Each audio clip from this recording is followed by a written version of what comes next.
Different's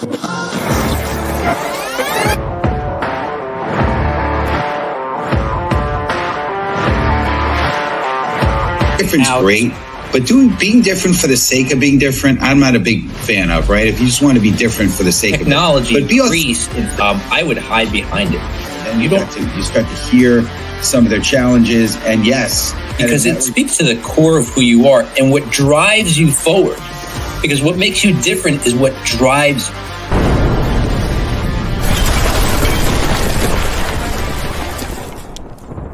Hello, everybody. Welcome to the Master Connector Show. I'm Rob Genovesi. I am your co-host for this week's show. And, I hope you're tuning in every single week, because every single week on the Master Connector Show, we have tons of great information from superstar guests. Today's show, actually, we have a sponsor for today's show. Today's show is sponsored by Russ Hedge Consulting. You want to transform your business? You want to connect with new customers? Reach out to Russ Hedge at russhedge.com, and he'll get your business going in a new and better direction. Thank you, Russ Hedge. The Master Connector Show, this is all about connecting. And the funny part about this, if you're just joining us, if you've never seen us before, me and my co-host and good friend, Steve Spiro. Steve is the Master Connector. But Steve and I, we met 27 years ago. I mean, we are both introverts. We were both, I'll say I was clueless. I don't know about Steve. Steve had some accomplishments under his belt. He had owned an advertising agency. He owns several degrees of black belt in a couple of different martial arts disciplines. So he had some accomplishments under his belt, although he did have to overcome some things. Maybe he'll tell you about some of that. But one of the things he and I both had to overcome was this painful shyness and not being able to really connect with people or develop relationships. It's something that we had in common, and we learned along the way. We had several of the same mentors along the way. And it's just funny. Today, we're co-hosting the Master Connector Show. So I know Steve is the Master Connector. I'm not sure that I'm so much a Master Connector, but I've definitely come a long way.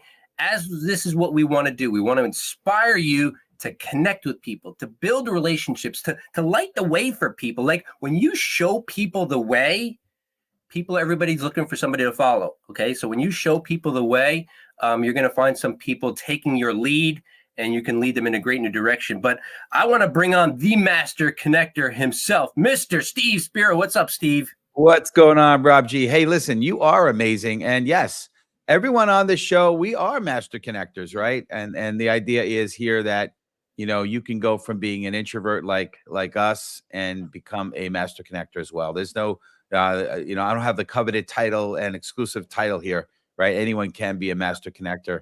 But what's going on, friends? Steve Spiro, the Master Connector, coming at you live and direct. I am excited to be here. I'm excited about the show. Rob G, you're amazing. We just appreciate having you as co-host now and a friend of 27 years. Crazy how long it's been. And yes, you have come a long way. And today's show is going to be interesting. It's going to be about the 6 degrees of connectedness. Okay. That's a hard word to say. Okay. But 6 degrees of connectedness. And, listen, we're not going to do a new spin on the 6 degrees of separation and the Kevin Bacon game. And that's not the idea here. Today, we're going to go on a journey into the intricacies of forging profound connections in our lives. Right. And as Rob alluded to, that it's all about connection, right? We live in a world that can be a little bit dark and a little bit cold, and sometimes people feel very isolated. So it's all about connection. And the more that I've connected with people, the better connected I feel, right?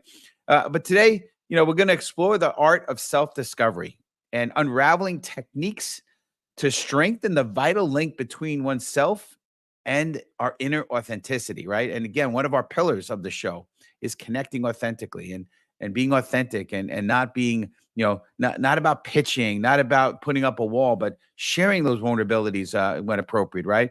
But once mastered, we can move outward and delve into the strategies for building meaningful connections with others, unraveling the threads that bind us to friends, family, and colleagues, right? But this journey doesn't stop there. We're also going to ponder the cosmic dance of interconnectedness, right? Understanding the significance of aligning ourselves with the universe our planet and ever-evolving landscape of technology, right? Technology can be completely overwhelming and could also be separating. So this is going to be the interesting dichotomy here of kind of talking about technology and sort of talking about connectedness, right? And not, the connectedness and relationship side, not connected as in like being connected through technology, right? As we navigate through these realms, we'll uncover the profound impact and that cultivating a connection with the broader world as our individual well-being.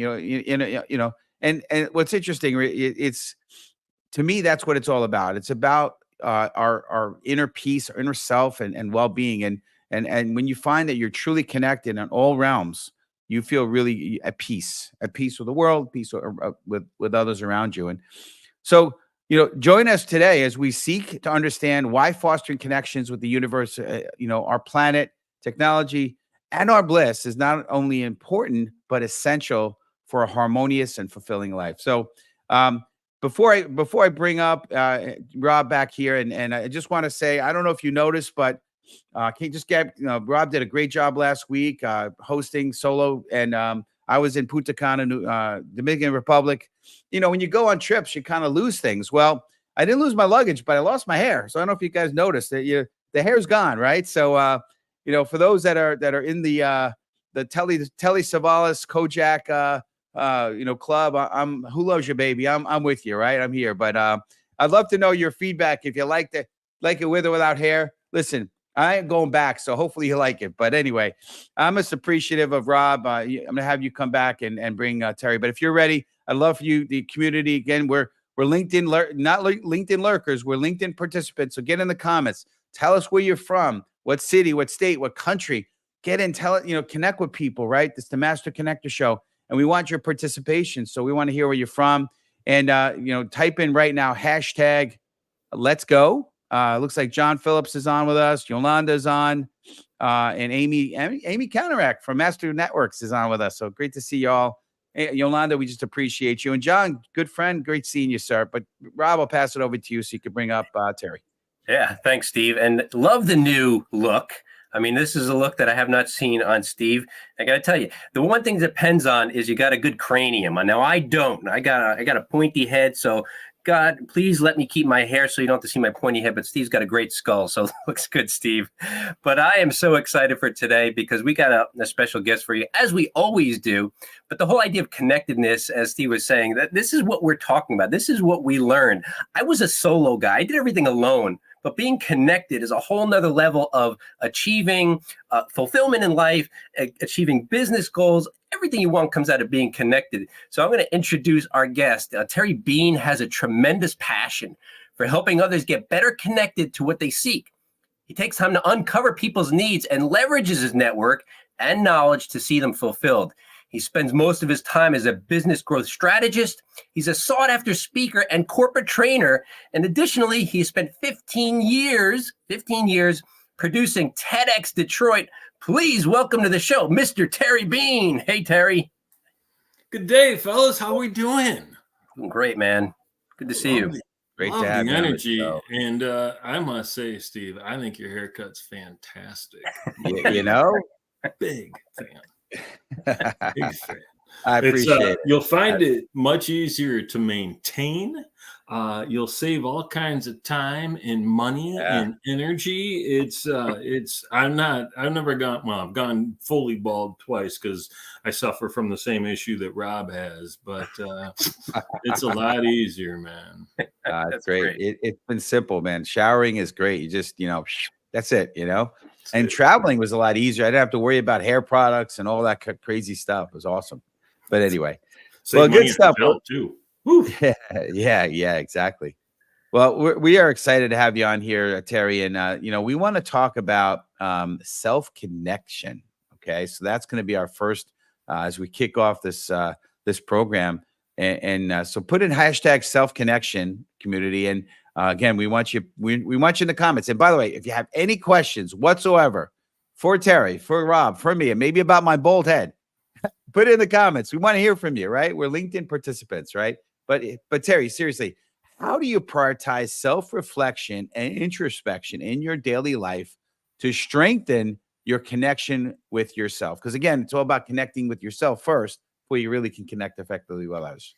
That's right. Lisa Nichols is famous for saying you can't pour from an empty cup. Love And that. in order to not have an empty cup, we need to figure out what fills our cup. And it's not enough to figure it out, but now you got to book time on your calendar every single week to make sure you're doing the things that fill you.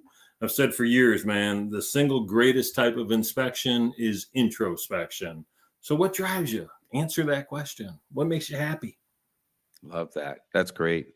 That's amazing. And that quote you said, the best type of inspection is introspection. I love that. That's great. That's a notable quote. Definitely write that down, community, for sure.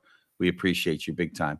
All right, so we're going to move on now to another question here, and it kind of relates, right? So hashtag interpersonal, right? So now we're kind of moving into, like, now that we kind of get a sense of what's going on within ourselves. Now we're going to start to move in the part of interpersonal. And you know, what's interesting, just a little bit of transparency, and Rob had alluded to it, right? We both, Rob and I, had a lot of growth to do. And I grew up picked on, bullied, learning disabled, dyslexic. I commuted into high school, commuted from the suburbs of the New York City to the city. I went to school. There was no community where I went to because everyone was commuters. And the same thing for college, New School Parsons. And literally didn't know how to create relationships, had very few relationships. So I'd be curious to see your take on this. But so here's a question, right, on interpersonal.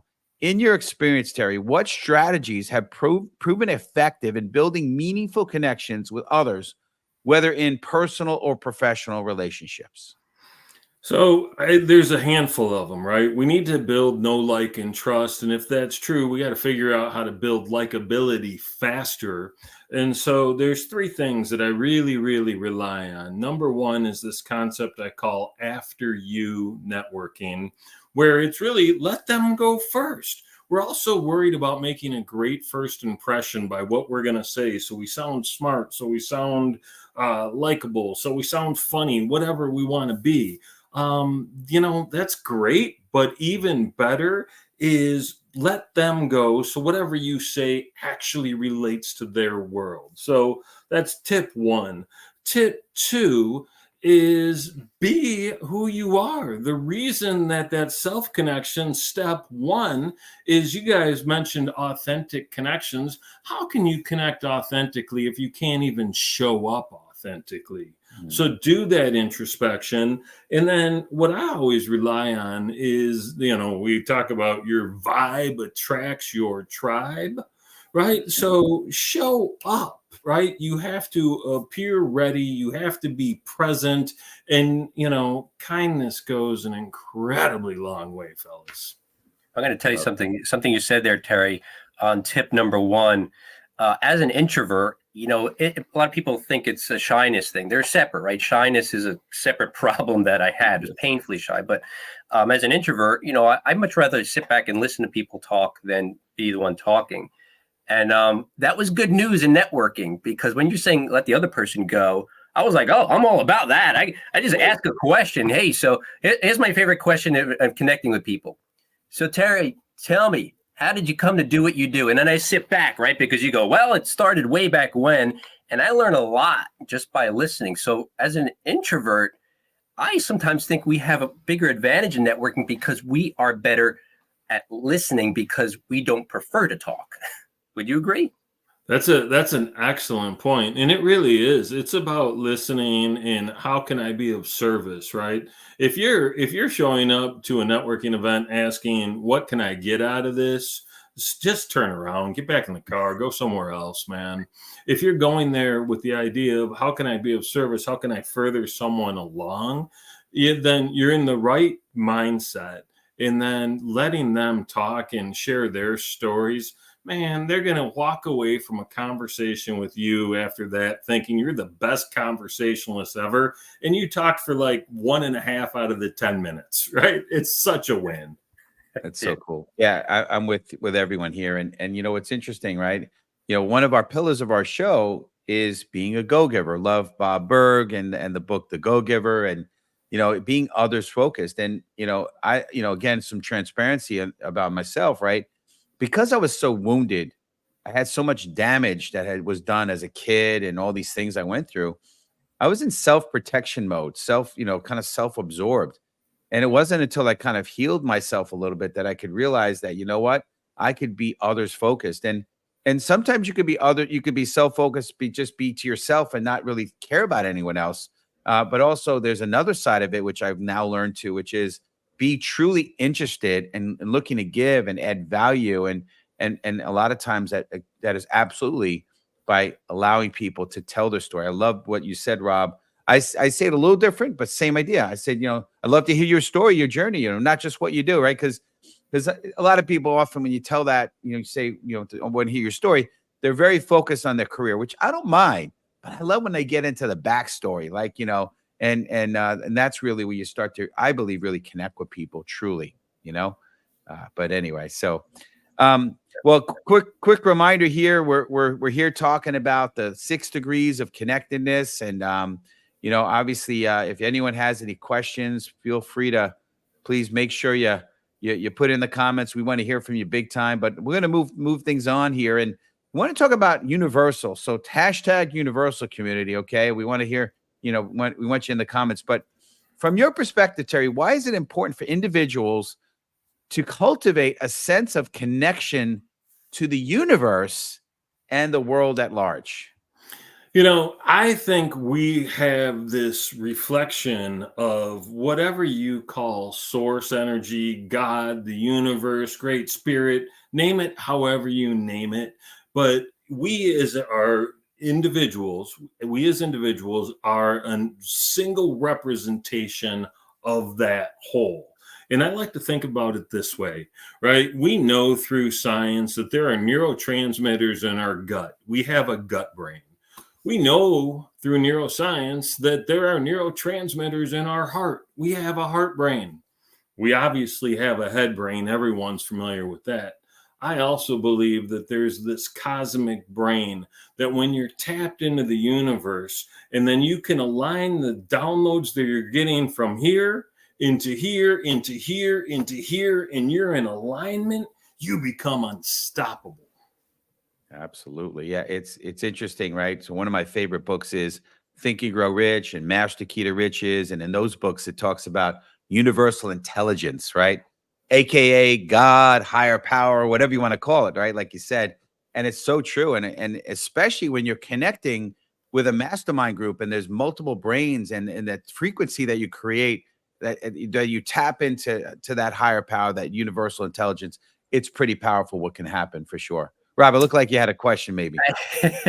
Steve always knows. There must be an expression on my face that's like, Rob wants to say something. So like when you want to go to the bathroom. Yeah. No, it's not constipation, people. It's not. Just when Terry was talking, and I love that reference, Steve, because we've read a lot of the same books. But when Terry was talking about alignment, and I started to think about the flow of the universe. And I love talking about this stuff because this is the stuff that kind of set me free so much, is that, when I hit my late 40s, we go back to like our late 20s, really, when we met and we started on that self-development journey. And so much that I had to learn. And a lot of it didn't culminate until my 40s when I gained considerably more clarity. But what I really learned, and maybe this is after years of being on Earth, is that I'm in control of nothing. Outside of, how I think and how I treat people, there's very little we have control over. And what I mean by that is controlling revenue, controlling getting clients, controlling business, like controlling what other people do is just pointless. And when I got in alignment with who I am and with what I'm looking to achieve, that flow, and just kind of submit to it, but do my good work and treat people right and raise people up and show the way and just pour value. That's when actually things started happening. And I was like, man, this is so much easier than trying to make it happen. Terry? It's 100% accurate, right? I've watched Oprah exactly 3 times in my life. Nothing against Oprah, right? It is not about that. But she's on at an inconvenient time for me. One time she had Mike Tyson on, and even Mike Tyson cries on Oprah. I'm just saying, even Iron Mike. But the time that I really watched was the reason I watched the first time, because folks from The Secret, the movie The Secret, were on. Mhm. And Yep. during the episode, that one got canceled, so I tuned in for episode 2. She talked about the flow of her life. She said that she had gotten fired from the network. She said that she was scratching and crying and doing everything she could to make something happen, like you just said, Rob. And one day she said, all of a sudden, I turned around and I caught the flow of my life. And it's been just easy going downstream ever since. The other reason that this becomes so important is when you get this level of universal connectedness, you start to look at other people and say, wow, we're not different hardly at all. Rob has hair, Steve doesn't. Aside from that, that's those are the major differences we're looking at right now. Maybe your eye color is a little different, maybe your height's a little different. But when we start to really look at that connectedness, look at that similarity, all that negativity, all that arguing, all that fighting starts to go away. We become cheerleaders for one another because we realize there is no other. Love that. That's great. Yeah, and a lot of this we're talking about is, being grounded, right? And so we're going to talk about kind of earth, and I want you to type in hashtag earthly, because this ties in nicely and perfectly what we're talking about here. So, in what ways do you actively contribute to the well-being of our planet, right? And how does this contribute to your own sense of connection to Earth? You were kind enough to share the questions before the show popped on, and I skimmed through them really quickly, and I was like, I'm a bad recycler at best, right? I think that's an important element. I've been better at it than I am right now. I have a car. It's not a huge engine with big emissions. But what I do systematically, and this is like the most simple thing I think there is, for years, my wife would be like, there's a spider, kill it. And I'm like, I'm not a spider killer, right? So I have my spider relocation program where I go and release the spider.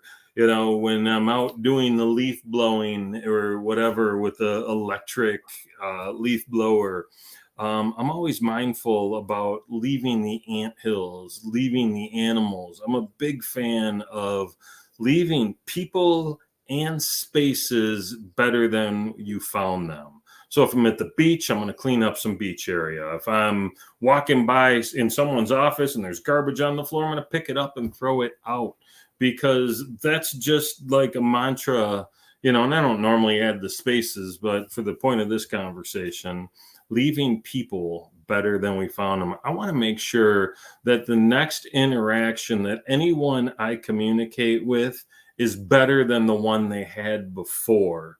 And I think there's a real nice ripple effect that happens as a result of that.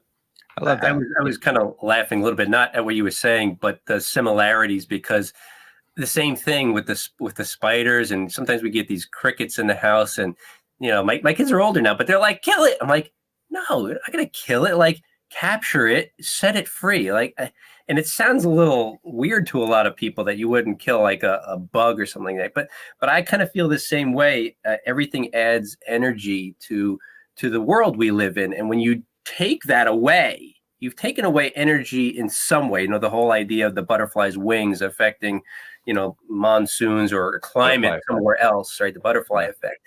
Why mess with that? The world was created for this energy and flow we're talking about. When you do something against it, to me, you're creating a rift in something that shouldn't have been there. That's right. I love that. Yeah. And listen, not everybody is big into like, the recycling and all those things, and I've done some service projects where we've cleaned up beaches, but even just being connected to the earth, as in like appreciating what's around us, right? We live right on the water. I get to look over my shoulder and I see the water right there, and just appreciate, just connecting with Mother Earth. And to me, that's just, we're talking about connectedness now, and we don't have to necessarily be like a big, what's the word I'm looking for? Environmentalist. Environmentalist. That's the word. I was thinking of a different word, but yes. Anyway, let's keep it rolling here. I got one last question, and we're going to talk about bliss a little bit. Blissful, right? So hashtag blissful, and in some of the information you sent me prior to the show, you wrote bliss. So I want to touch on that before we close. We're about to close here, but I want to sneak this one in. So Terry, from your perspective, why is it crucial for an individual to identify and pursue activities that bring them joy and bliss? You know, it's interesting. This whole thing was born out of a TED Talk from 2009, this conversation we're having. And I knew what the 5 degrees were real easily, but I deliberated on what that 6th degree was for quite some time. And bliss to me was like the highest form of actualization of joy, happiness, fun, and what life really should be. And so as I thought about bliss and what that meant, I realized that it's incredibly subjective. What brings you bliss? What brings Rob bliss? What brings anyone on the show bliss and everybody else? Probably going to be a little bit different. And I love that part because that means there's plenty enough of the things that will bring each of us bliss for us to go after it, to chase it with reckless abandon. The other thing is, and I've said this for years, and I've said it about peace, I've said it about love, I've said it about happiness or joy. Once you find these things inside of you, you find them everywhere you go.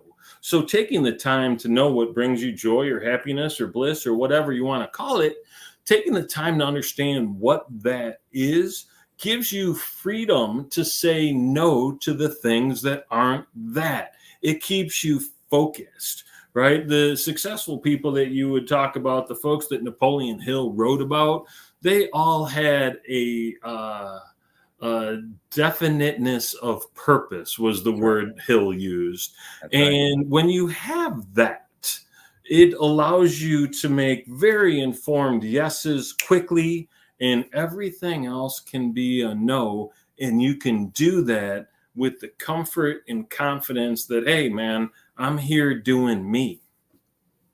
Awesome. Thanks. That's a great note to end on about the bliss. And, I know some people think, oh, that's that woo-woo stuff. And that used to be me. And I mean, sometimes it comes with age, but it doesn't always come with age, because I know people that are, older than me. You'd think they'd be wiser, but they're not. And they don't discover this stuff unless you really learn it. So I appreciate you hitting on that, because that bliss part, honestly, everybody's after it. They just don't know that they should be after it. And so, but there's a lot of things that have to take place. And unfortunately, we get wrapped up in the world of doing business. But, look, this is the thing that is our good work. Hopefully, audience, you are doing your good work. And maybe it's your business, maybe it's your job. But either way, always make sure you're adding value and creating the bliss in your life, like Terry was saying. But Terry, I know you have an offer for our audience today. You want to tell us about that? Yeah, along those lines of chasing your bliss, a year and a half ago, I wrote a book. The book is called Finding Harmony in the Fucks You Give. It just seemed like a clever and fun title to me. Sorry if I'm swearing on this show that doesn't have swearing, even though I'm talking to a New Yorker.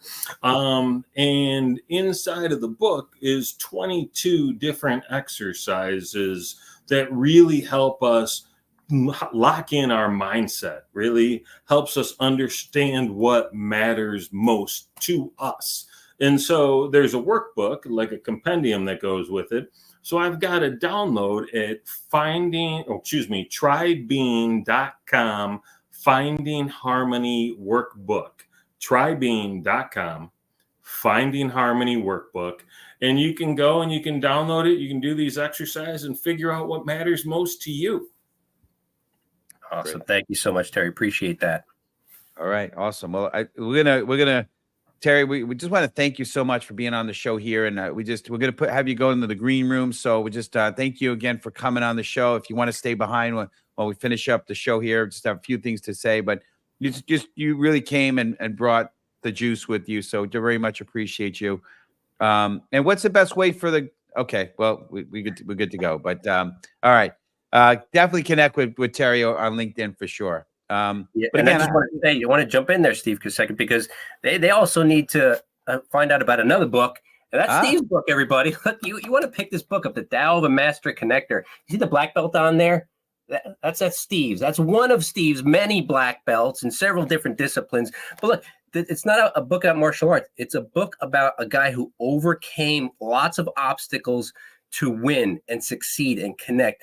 This is a great book. I want you to pick it up. I'm going to put it in the chat. I'm going to hand it over to Steve to close out the show. I appreciate it. Yeah, no, thank you, Rob. It was a labor of love, and I hope it's my love letter to my higher power, to my God, and also to anyone that reads it. So, but we're excited, community. Thank you so much, community, for showing up today. We had a lot of visitors here, and I just want to call out Denise because she came in a little after I gave shout outs to some people. So appreciate you, Yolanda, John. I'm going to forget something. Amy, of course, and Andy LaRusso. Great seeing you, sir.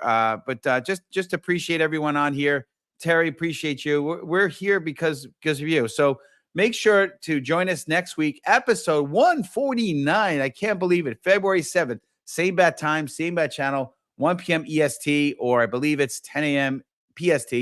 And the topic title is Achieving Success Regardless of Your Challenges with Olivia Atkin. It's going to be a credible show, so don't miss it for sure. And I want to call out again a special thanks to our sponsor of the show.